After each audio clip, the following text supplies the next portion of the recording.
नमस्कार,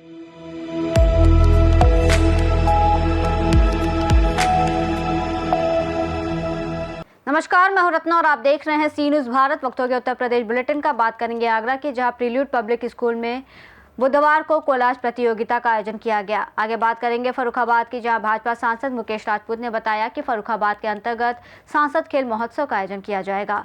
ऐसी तमाम खबरों पर विस्तार से चर्चा करेंगे इस बुलेटिन में। खबर आगरा से है, जहां प्रील्यूड पब्लिक स्कूल में कोलाज प्रतियोगिता का आयोजन किया गया। सर्वप्रथम विद्यालय की शिक्षिका पायल गर्ग ने प्रतियोगिता की श्रेणियों और नियमों की जानकारी दी। प्रतियोगिता में 26 विद्यालयों के लगभग 300 छात्रों ने उत्साहपूर्वक भाग लिया। प्रतियोगिता 3 वर्गों में आयोजित की गई, जिसमें सभी प्रतिभागियों ने अपनी रचनात्मकता और कल्पना शक्ति का उत्कृष्ट प्रदर्शन किया। प्रतियोगिता की थीम नामांकित रही। निर्णायक मंडल के रूप में डॉक्टर नीलम कांत, डॉक्टर त्रिलोक कुमार शर्मा, डॉक्टर मीना कुमारी मौजूद रहीं। विद्यालय के निदेशक डॉक्टर सुशील गुप्ता ने प्रतिभागियों को अपना सर्वश्रेष्ठ प्रदर्शन करने के लिए प्रोत्साहित करते हुए शुभकामनाएं दी। इस दौरान अरविंद श्रीवास्तव, रश्मि गांधी, अर्पणा सक्सेना का सराहनीय योगदान रहा। डॉक्टर सुशील गुप्ता, निदेशक प्रील्यूड पब्लिक स्कूल, अध्यक्ष association of progressive schools of Agra. अप्सा पिछले 15 सालों से 43 एक्टिविटीज़ में 47 स्कूलों में 83 कैटेगरीज में डिफरेंट प्लेटफॉर्म्स बच्चों को देता है, जहाँ की हर स्कूल का प्रतिनिधित्व जो बच्चे कर रहे हैं वो वहाँ जाएं और ये देखें कि उनको अपने किस तरह से इम्प्रूवमेंट करना है। और ये बहुत ज़रूरी है कि जब तक बच्चे को प्लेटफॉर्म नहीं मिलेगा वो नहीं समझ पाएंगे कि उनको कहाँ किस क्षेत्र में कितना इम्प्रूवमेंट करना है। आज प्रील्यूड पब्लिक स्कूल में कोलाज का कंपटीशन हो रहा है, जिसमें 3 कैटेगरी हैं और मुझे ये बताते हुए बहुत अच्छा लग रहा है कि इन 3 कैटेगरी में 300 से ज़्यादा बच्चे पार्ट ले रहे हैं। और कोलाज अपने आप में एक बहुत अलग ही एक्टिविटी है, जिसमें आपको डिफरेंट अखबारों से, डिफरेंट जगह से आपको देखना पड़ता है, समझना पड़ता है, और जब तक आप इसमें रेगुलर नहीं होंगे तो आप अच्छा कोलाज नहीं बना सकते हैं। बच्चों को बहुत बहुत शुभकामनाएं दूंगा, मैं बहुत बहुत आशीर्वाद दूंगा और मुझे उम्मीद है कि आज जो बच्चे सीख के जाएंगे वो ज़रूर कहीं ना कहीं अपने को इम्प्रूव करेंगे और देश का नाम रोशन करेंगे। बहुत बहुत शुभकामनाएं, बहुत बहुत आशीर्वाद। आगरा से सी न्यूज़ संवाददाता अनुज उपाध्याय की रिपोर्ट। आगरा जनपद के एतमादपुर ब्लॉक की सभागार में ब्लॉक प्रमुख इति सिंह की अध्यक्षता में क्षेत्र पंचायत समिति का विशेष सशस्त्र सम्मेलन गोष्ठी आयोजित हुई, जिसमें मिशन शक्ति 5.0 के तहत महिलाओं को सरकार की योजनाओं की जानकारी दी गई। बैठक में ब्लॉक प्रमुख इति सिंह ने स्वदेशी उत्पादों को अपनाने पर जोर देते हुए कहा कि इससे देश का विकास होगा। उन्होंने क्षेत्र पंचायत सदस्यों, ग्राम प्रधानों और ब्लॉक स्टाफ से मिलकर विकास कार्यों में सक्रिय योगदान देने की अपील की।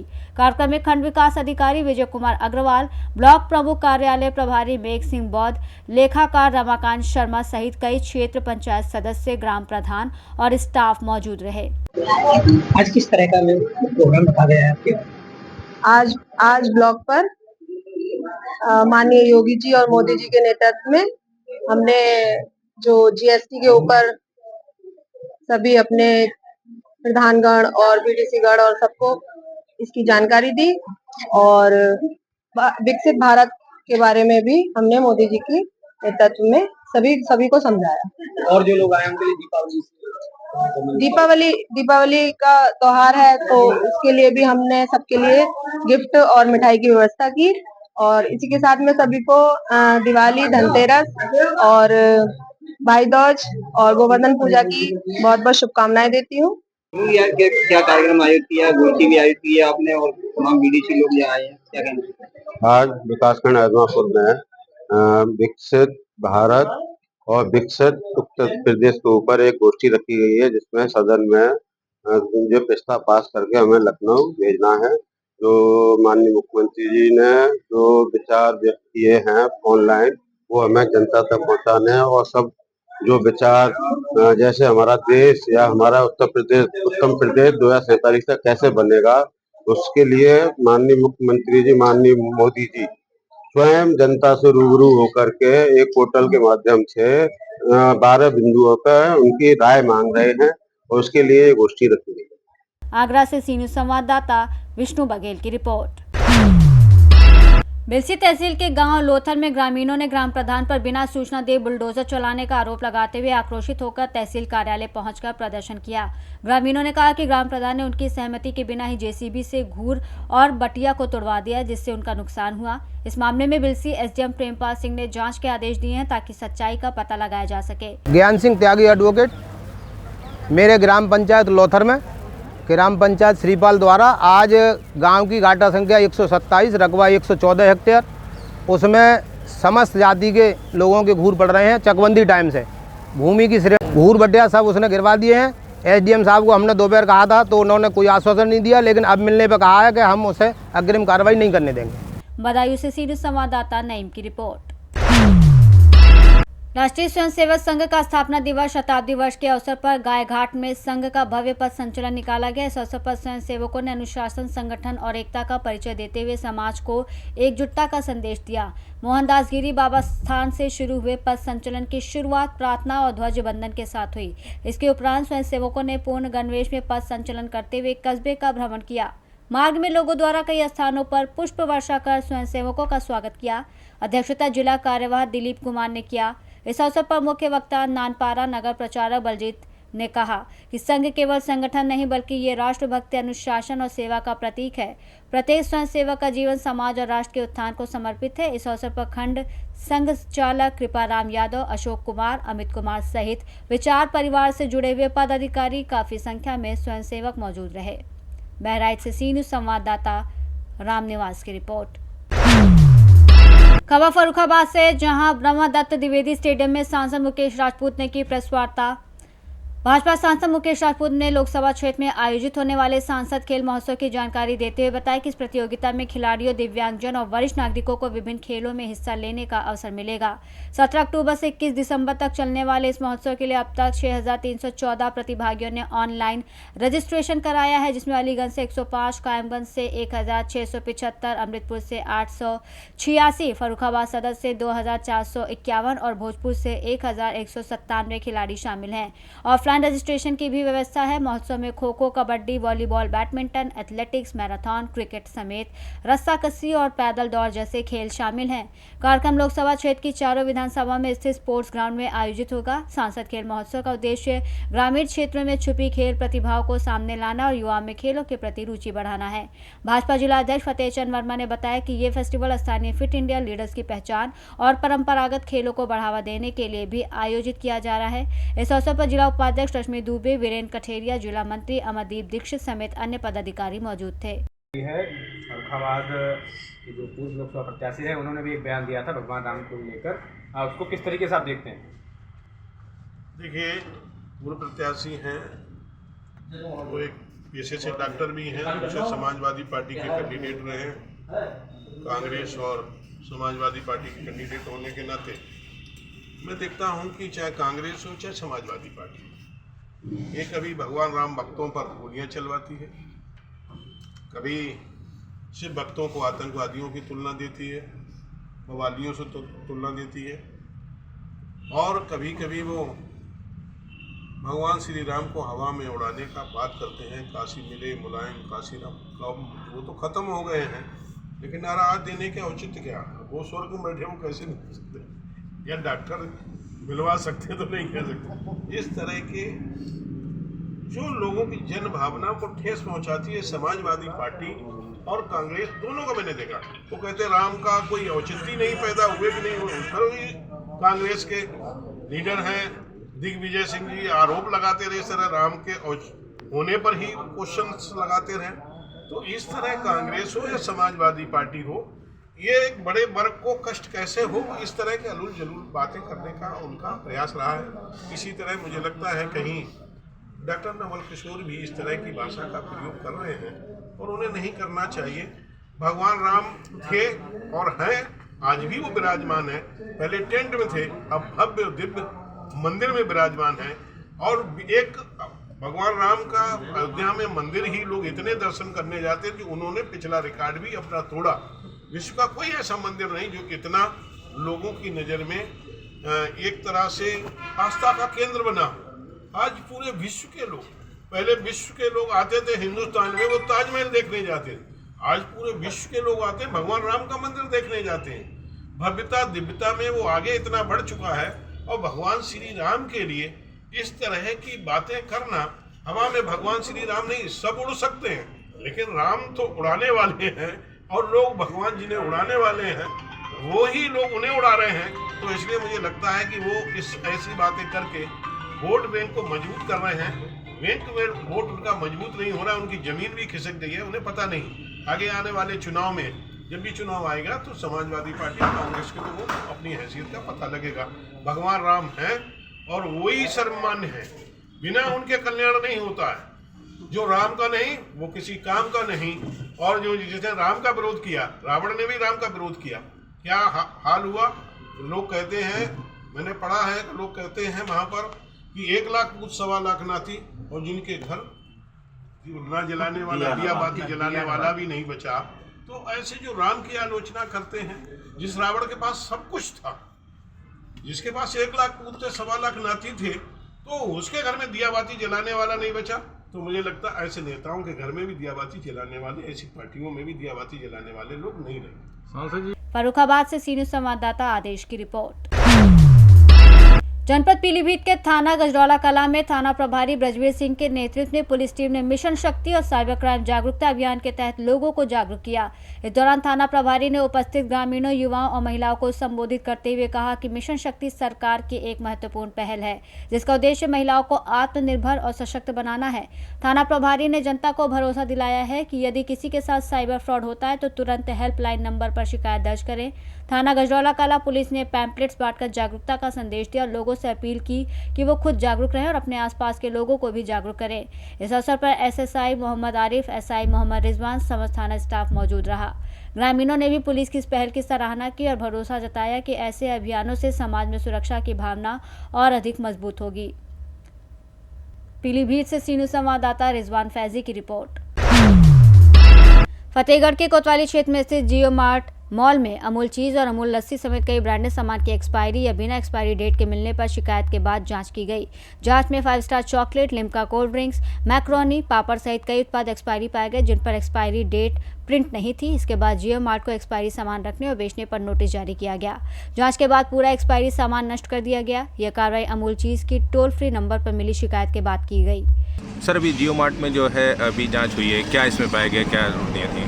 देखिए, एक हमें हमारे टोल फ्री नंबर पे लखनऊ शिकायत हुई थी, अमूल चीज़ स्प्रेड इसमें किसी कस्टमर को ख़राब मिला था, तो उसकी जांच के लिए हम लोग आए थे और जांच के दौरान उस चीज़ का नमूना भेजा गया है कि उसमें क्या चीज़ें थी।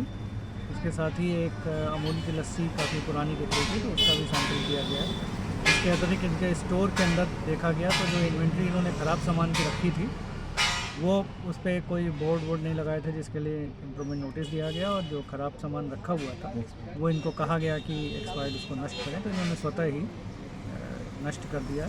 इनको इस संबंध में सुधार करने के लिए सुधार नोटिस दिया जा रहा है, साथ ही इनके 2 सैंपल। फर्रुखाबाद से सी न्यूज़ संवाददाता आदेश की रिपोर्ट। रायबरेली जनपद के लालगंज तहसील में बृहस्पतिवार को ग्रामीण क्षेत्रों में गैस सुरक्षा, जागरूकता और समयबद्ध आपूर्ति सुनिश्चित करने में उत्कृष्ट योगदान देने पर ठाकुर बख्शी प्रकाश इंटरप्राइजेज एचपी गैस वितरण केंद्र खीरो के प्रवर्तक जितेंद्र सिंह को गुरुवार को उप जिलाधिकारी मिथिलेश त्रिपाठी ने प्रशस्ति पत्र प्रदान किया। ये सम्मान उन्हें ग्रामीण उपभोक्ताओं के बीच एलपीजी सुरक्षा जागरूकता फैलाने, मानक सुरक्षा नियमों का पालन करने और समय पर गैस आपूर्ति सुनिश्चित करने के लिए दिया गया। इस अवसर पर उप जिलाधिकारी मिथिलेश त्रिपाठी, पूर्ति निरीक्षक दिव्यांशु सिंह सहित अन्य अधिकारी मौजूद रहे। सभी ने संयुक्त रूप से एलपीजी सुरक्षा वैन को हरी झंडी दिखाकर रवाना किया। ये वैन गांव-गांव जाकर आमजन को एलपीजी उपयोग में सुरक्षा उपायों की जानकारी देगी और गैस से जुड़ी दुर्घटनाओं की रोकथाम के प्रति लोगों को जागरूक करेगी। सम्मान प्राप्त कर प्रवर्तक जितेंद्र सिंह ने कहा कि ये उपलब्धि उनके निरंतर प्रयासों का परिणाम है। उन्होंने कहा कि वो आगे भी ग्रामीण उपभोक्ताओं को सुरक्षित, पारदर्शी और समयबद्ध सेवा देने के लिए प्रतिबद्ध रहेंगे। सर, आप तहसील स्तर में एक एचपी गैस संबंधित कोई कार्यक्रम है जिसमें हरी झंडी देकर वाहन को रवाना किया गया, क्या कार्यक्रम था? अपना पद सहित नाम से। जी, मैं पूर्ति निरीक्षक खीरो और आज तहसील से एसडीएम सर द्वारा एलपीजी सुरक्षा वैन का संचालन किया गया है। ये वैन इसको हरी झंडी एसडीएम सर ने दी है। ये वैन गांव-गांव में जाकर ग्रामीणों को और स्पेशली महिलाओं को जागरूक करेगी एलपीजी के यूजेज को लेके। जैसे ग्रामीण क्षेत्रों में देखा गया है, महिलाओं में अवेयरनेस ना होने के कारण अक्सर दुर्घटनाएं होती रहती हैं। तो इसमें इनको ये जागरूक किया जाएगा कि इसका रखरखाव कैसे करना है, सिलेंडर को जैसे पाइप को टाइमली चेंज करना या रेगुलेटर को चेक करके उसमें लीकेज आ रहा है या नहीं आ रहा है, उसके प्रति जागरूक करके ग्रामीणों की सेफ्टी के लिए स्पेशली इस वैन को तहसील से आज हरी झंडी देके लॉन्च किया गया। सर, एक प्रशस्ति पत्र भी दिया गया है जी, ठाकुर बख्श एजेंसी के मैनेजर और मालिक आज यहाँ मौजूद थे। इस अच्छे नेक काम के लिए उनको आज विभाग की तरफ से प्रशस्ति पत्र भी दिया गया है। भैया क्या नाम है आपका? मेरा नाम जितेंद्र सिंह है जी। मैं ठाकुर बख्श Shri Prakash enterprises HP gas agency Khiron का प्रवर्तक हूँ। एक प्रचार वाहन के सामने खड़े भैया, क्या है मामला? इस प्रचार वाहन तो पहले मैं आपको करेक्ट करूं कि ये सुरक्षा प्रचार वाहन है, एलपीजी सुरक्षा प्रचार वाहन। आज इसका जो है हमारे एसडीएम साहब ने, लालगंज के एसडीएम साहब ने इसको आज रवाना किया है इस सत्र के लिए। इसका मुख्य उद्देश्य यही है कि ग्रामीण महिलाओं में जो एलपीजी सुरक्षा से संबंधित उनकी जानकारियों को बढ़ाया जाए, जिससे उस जानकारी, छोटी छोटी जानकारी से उस गैस को वो सुरक्षित उपयोग कर पाएँ। इसके लिए विभिन्न बिंदु हैं जिस पे हम लोग 1 बाय 1 चर्चा कर सकते हैं, जो कि हमारे वैन पे दिखाई भी पड़ रहा है आपको। जैसे कि एलपीजी सिलेंडर हमेशा खड़ा रखना चाहिए। दूसरे में आप देखिए कि गैस चूल्हा सिलेंडर से कम 6 इंच ऊपर किसी समतल स्थान पर रखें। यह है कि चूल्हे को ऐसी जगह रखें जहां बाहर से सीधी हवा हो। मतलब कभी कभी क्या होता है, लोग बिल्कुल पैक्ड कमरे में चूल्हा रख देते हैं, सिलेंडर रख देते हैं। हवादार कमरा हमेशा होना चाहिए, जिससे कि अगर कुछ रिसाव होता है तो उससे वो गैस बाहर जा सके। इसी तरह के कई बिंदु हैं। उन बिंदुओं पे ये हर गांव गाड़ी जाएगी, महिलाओं को इकट्ठा करेगी और उस पर चर्चा करेगी कि भाई आप इस चीज़ को कैसे सुरक्षित उपयोग कर सकते हैं। और हमारा विश्वास है कि इस गाड़ी के उपयोग होने के बाद इर्रेस्पेक्टिव ऑफ एचपी गैस, कोई भी एलपीजी का कस्टमर है वो हमारा एज ए सिटीजन उसको हम जानकारी दें और उस गैस को, एलपीजी गैस को सुरक्षित उपयोग कर पाए वो। जी। रायबरेली से सी न्यूज़ संवाददाता अमन गुप्ता की रिपोर्ट। खबर सहारनपुर से, जहां समाजवादी पार्टी के राष्ट्रीय प्रवक्ता राजकुमार भाटी का सहारनपुर आगमन पर जीपीओ रोड स्थित सभागार में भव्य स्वागत किया गया। स्वागत समारोह में विधानसभा प्रभारी सहारनपुर नगर और पार्षद अभिषेक टिंकू अरोड़ा, प्रदेश सचिव धर्मवीर खटाना, फैजल सलमानी सहित अन्य लोग मौजूद रहे।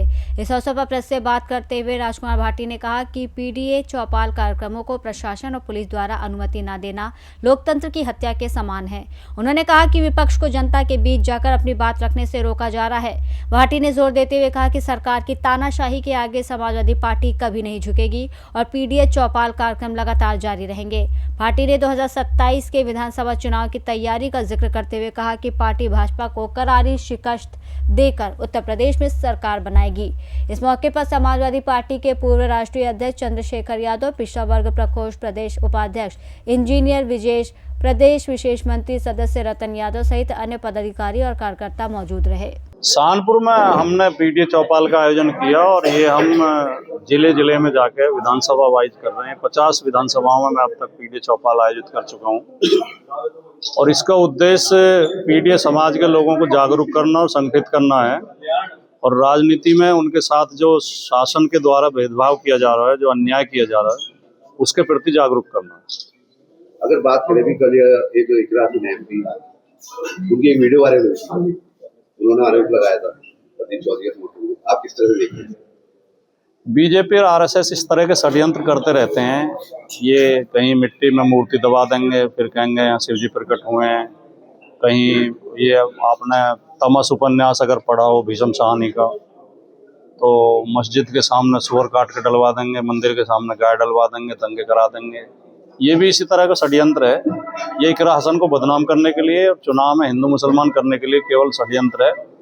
इकरा हसन का जिस तरह का व्यक्तित्व है और जितनी वो प्रबुद्ध और शालीन महिला हैं, वो ऐसे झंझटों में पड़ ही नहीं सकती। मंदिर मस्जिद के झंझट में वो नहीं पड़ती हैं। ये झूठे आरोप हैं और आरोपों के साथ जो अभद्र भाषा प्रयोग की जा रही है वो बहुत ज़्यादा शर्मनाक है। कोई सभ्य व्यक्ति ऐसी भाषा प्रयोग नहीं कर सकता। 1 घंटे पहले प्रदीप चौधरी से प्रेस वार्ता की है, उन्होंने कहा है कि उनके पूरे खानदान में जो राजनीति गई है वो हमेशा आपस में हिंदू मुसलमान को लड़ाने वाली है। किसके खानदान में?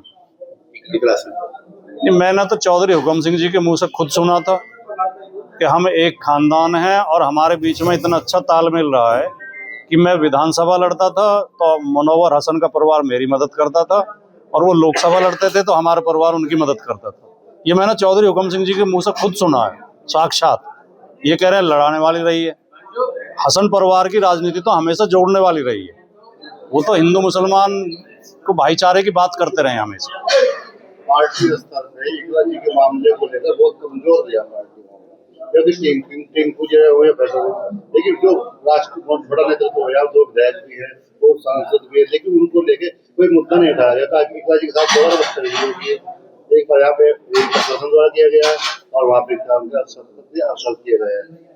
कोई अपने घर में बैठ के किसी बड़े नेता को गाली दे रहा है। लोग मोदी जी के लिए भी गाली देते हैं। मोदी जी तो खुद कह रहे थे कि मैं 2.5 किलो गाली रोज खाता हूँ। लोग राहुल गांधी को भी गाली देते हैं, अखिलेश जी को भी देते हैं।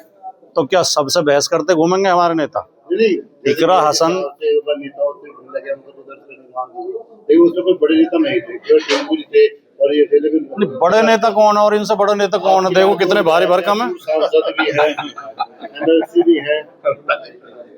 नहीं, ये जो है एक व्यक्तिगत मुद्दा था और उन लोगों की जो बदजुबानी कर रहे हैं वे अपने चरित्र का प्रमाण पत्र प्रस्तुत कर रहे हैं। इसे हम ज्यादा तूल देना नहीं चाह रहे क्योंकि इससे समाज में विद्वेष फैलता है। इसलिए हमने पार्टी स्तर पर कोई इसमें रिएक्शन नहीं की। और इकरा हसन खुद सक्षम है, वो इतनी ताकत खुद रखती है कि वो ऐसे लोगों को जवाब देने में खुद सक्षम है। बिहार चुनाव को लेकर क्या? बिहार में आरजेडी की सरकार बनने जा रही है, इंडिया गठबंधन की सरकार बनेगी और भारतीय जनता पार्टी और एनडीए बुरी तरह हारेंगे। 2027 में समाजवादी का क्या रहेगा? 2027 में 350 से ज्यादा सीटें लेकर समाजवादी पार्टी सरकार बनाएगी। अभी पिछली बार जो है मायावती ने एक महारैली कर दी जिसमें काफी जन सैलाब देखने को मिला था, जिसमें लोग कह रहे थे कि समाजवादी को इससे थोड़ा डर लगेगा। क्या कहेंगे? डर हमें लगेगा? मुझे तो देखिए, मैं बहुत आदर के साथ कहना चाहता हूँ क्योंकि मैं बहन जी का बहुत सम्मान करता हूँ।